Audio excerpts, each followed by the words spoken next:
Hi everyone, I'm Brianna and welcome back to Brianna's Bookshelf.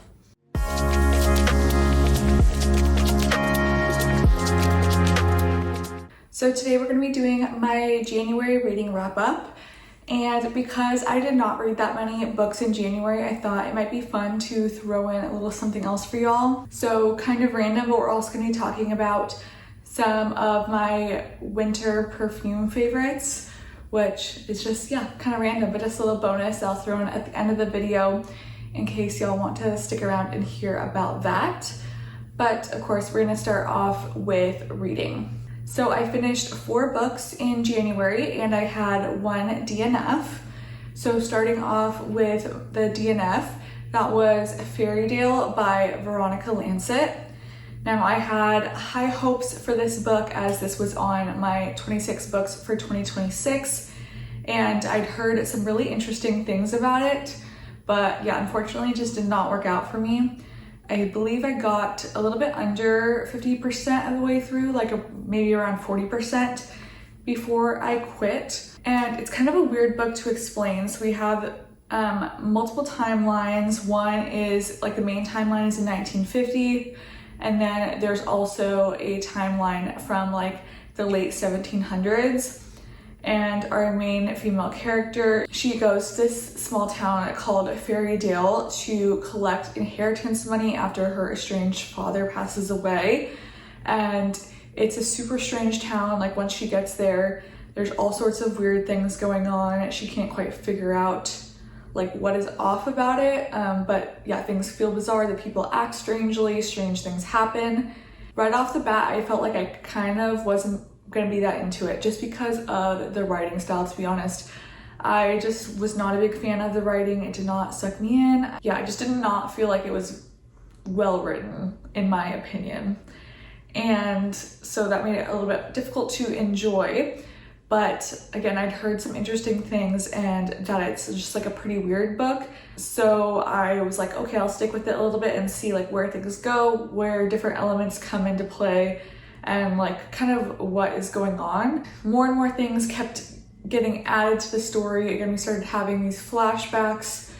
There were some potential love interests introduced, but I kind of hated all of them and they were all like really weird and kind of off-putting, even into a way where like I feel like I've read like crazy dark romance love interests who were more appealing than these 2 men who were brought in. And again, I don't know if she even ends up with any of them because I did not finish the book, so no spoilers there. I genuinely don't know what happens, but it seemed like maybe one of them was going to be her love interest.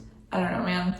I didn't like it. I had to quit, and I felt slightly better about that decision once I looked through some other reviews. Obviously, everyone's opinion is their own, but it seemed like some larger booktubers I'd heard saying that they really liked it. And then when I got into reviews, I also saw a lot of people giving it 1 star. So it seems like it's pretty polarizing and it was just not for me. And that's okay. Then I have some like slight spoilers for a vlog that I'm making here because I am making a vlog that I started this month. And unfortunately, I was not able to finish it before the end of the month.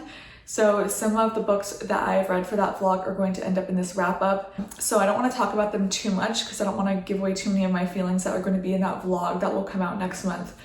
But I'll just talk about them briefly and then know that that vlog is still going to have more thoughts and 2 other bonus books in it. So still, please watch that when it comes out if you want. The first one was Sour Cherry by Natalia Theodoridou. And this is a retelling of the Bluebeard tale, which I did not know much about going into.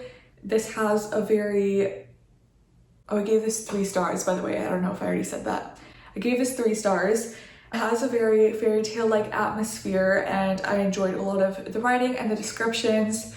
There was a little bit of a confusing narration style to this, and overall I just didn't feel that personally attached to it. I enjoyed it, but I didn't like super click with it, and it didn't really knock my socks off or anything, and that's just how I felt about this one. Again, I will be speaking more on that book in the coming vlog.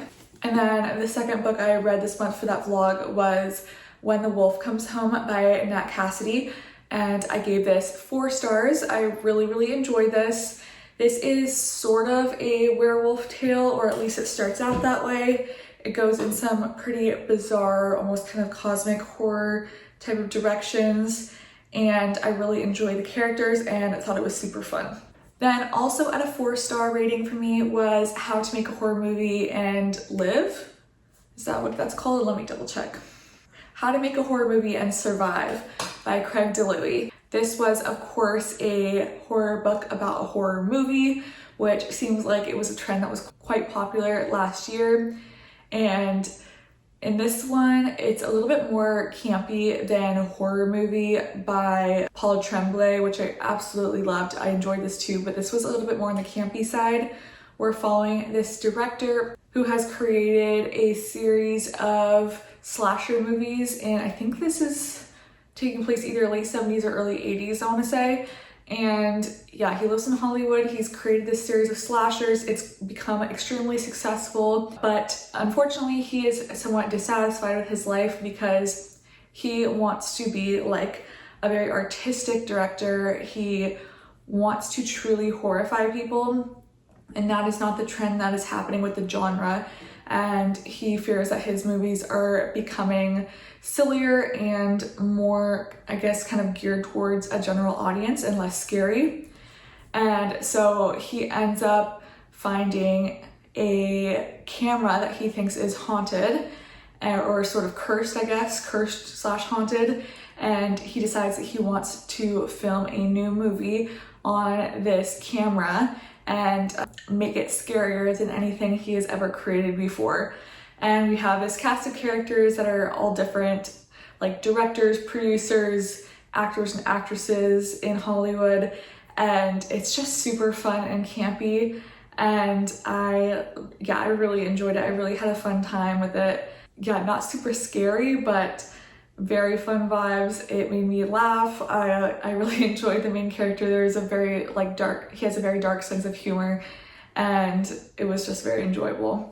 Then the last book that I read this month, well actually it was the first book I read this month, but my highest rated, so it comes last in my wrap up, was Kingdom of Ash by Sarah J. Maas. This is the last book in the Throne of Glass series, and I did give this 5 stars. Now I'm, to be honest, happy to be finally done with this series because I was not a huge fan of it. I definitely have preferred her other series over this one.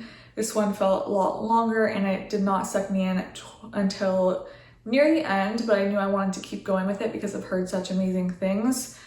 And yeah, I don't want to talk about this too much. This is the last book in a series. This was very gripping. It was super fast paced for this whole time, which was, I think, around 1,000 pages. Just under 1,000. It kept me sucked in the whole time. It felt like this mad sprint until the end of the series, like finding out what happens. And at times I felt like I was dragging and reading a little bit, and part of that I think was because it was so fast paced for so long. It almost became exhausting to keep like trying to make this sprint to the end when there was so much longer left in the book. But it was a very satisfying conclusion. I enjoyed finding out what happened to these characters, and I'm glad that I read it. Now I want to switch gears and talk about some perfumes I've been enjoying this winter. Now that it's the end of January, I know winter is kind of almost over, but February is still a cold month, so I will still be wearing these winter perfumes. The first one I've been enjoying is Heal the Way by Snif. I got this for a pretty good price on Black Friday like 2 years ago, so you can get this fairly cheap. This is very much a gourmand perfume. It is pistachio, vanilla. It also has, I think, Palo Santo and Divana in it. And it smells extremely warm and cozy and very like nutty and woody. So I would say that this is kind of like the winter alternative to Sol de Janeiro's Charosia, however you say that, 62. So if you like that one, I would give this a try for like a fall winter perfume. It's similar but much less beachy and more like cozy, curling up by the fire kind of vibes. Then I've been very excited to be wearing this one this winter. This is Princess by Killian, also known as I don't need a prince by my side to be a princess. And my boyfriend actually got me this for Christmas, and I'm super excited about it. This is marshmallow, vanilla, and matcha tea. So it's very fluffy, a tiny bit green and tea, but yeah, very fluffy, cozy. Oh, and also ginger. So it's got this like slightly spicy, warm kick. So it's been a very nice gourmand for these cold days when it just makes me feel like I'm just like a warm, fluffy cup of tea that's very, very full of sugar, and I love that. Then I've got some little sample guys to talk about. I usually get my samples on either Lucky Scent or Scent Split. Those are two good sites to order samples from. And for my birthday, I had some gifted to me by my friends as well, a few that I will be including in this clip. So one that I've been obsessed with is Orpheon by Diptyque. This is the eau de parfum version, and I love this. I would love to have a full bottle someday, but alas, this is very expensive, so I will just be holding on to this little sample for now. This is such an interesting perfume. It is juniper, powdery notes, I think jasmine and tonka, and it smells so like whimsical and almost like forest fairy-like, while at the same time smelling very clean and almost like a department store perfume counter, kind of like generic smell, which sounds like the weirdest combination. I don't know. When I wear it, I feel like I just have to keep sniffing myself, and like 1 second I'll feel one way about it and then another, like, I don't know, I just love it, but it really transcends description for me. I don't know, it's a weird one. Again, like the powderiness makes me think about a department store, but at the same time, it smells whimsical. I don't know what it is about it, but I just love it. Then I've got Rose 31 by Labo, and again, this is a super expensive one. I will probably never buy a full bottle, but I do enjoy this little sample. This is a very dark, woodsy rose scent that is perfect for fall and winter. I'm not the biggest rose person, but I think this is really, really interesting. Again, it has like lots of different woods in it, and I think also cumin, which gives it this kind of like spicy, funky kind of thing going on. So yeah, it doesn't really smell like a true rose. There's like essence of rose and then very woody, and yeah, it's just interesting. This one is not like a huge love for me, but I enjoy wearing it and find it very fascinating. This sample I've had for a while, and it's kind of near the end here. This is maybe a little bit of a late recommendation because this is very Christmassy, but I feel like you can wear it still into January, February. This is Panettone by Milano Fragranze, I think is how you say the name of the brand. And it's just what it sounds like. This smells exactly like Panettone bread. I don't know if you've ever had that during winter time, Christmas time, but it is basically like this Italian fruitcake slash bread thing. And yeah, this smells like dried fruits and rum and bread, and it's extremely realistic. I actually wore this one on Christmas. It just screams Christmas and like the holidays to me, but I feel like it could go for a snow day as well and just be a very cozy like winter baked goods scent. These last three were given to me by a lovely friend for my birthday, so thank you so much to her. I love you. And this one I've actually just tried today. This is J Scents on a Cloud, and this has notes of peppermint and vanilla, and it smells very airy and magical. Smelling myself today, I feel like I smell like a sugar cookie with just a hint of peppermint. So again, this feels like a very December focused fragrance, but I could see wearing it like through all of winter. It's very pretty and light and fluffy. Then I have Vietnamese Coffee by Danam, and this I think is my favorite coffee scent I've ever smelled. I've tried a few different ones trying to see if there's any that I like, and I've come to the conclusion that maybe I just don't really want to smell like coffee, but this is the one I've liked the best so far. This is inspired, of course, by Vietnamese coffee. It's got coffee, it has a condensed milk note. It does have somewhat of a savory profile to it in addition to that sweetness. It smells very realistic. And then last but not least, I have Celestial Object by Liis. And this is, I think, the newest release from this brand, and I've loved everything I've smelled from this brand pretty much. And this one has notes of quince, rice paper, and almond.